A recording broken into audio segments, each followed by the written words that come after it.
আসসালামু আলাইকুম, আমি মোহাম্মদ রাফিদুল ইসলাম। আমি নভেম্বরের ইনটেকে ভিক্টোরিয়া ইউনিভার্সিটি অফ ওয়েলিংটনে masters of professional accounting CA fast track প্রোগ্রামে যাচ্ছি। আলহামদুলিল্লাহ আমি ভিসা হাতে পেয়েছি। এর আগে আমার কানাডায় 3বার রিজেকশন ছিল। এরপর কয়েকটা এজেন্সিতে কথা বলি, তারা রাজি হয়নি। পরে কেসি ওভারসিসের সাথে যোগাযোগ করি, তারা আমার প্রোফাইলটি নিয়ে অনেক ডিটেইলে কাজ করেছে। ওনাদের সাথে অনেক দিন যাবৎ লেগে আছি। আমি প্রথমে চিন্তা করেছিলাম ফেব্রুয়ারি ইনটেকে যাব, বাট ওই সময় বেশি সময় ছিল না আমার হাতে।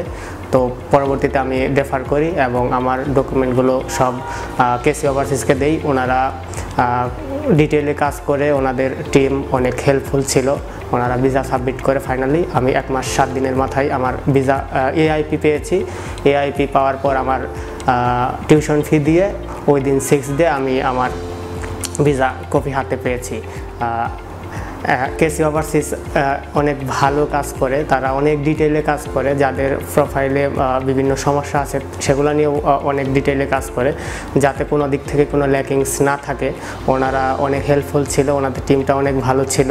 আমি কেসি ওভারসিসকে অনেক মন থেকে অনেক ধন্যবাদ জানাই এবং শুভকামনা জানাই। তারা ভবিষ্যতে আরও অনেক ভালো করবে।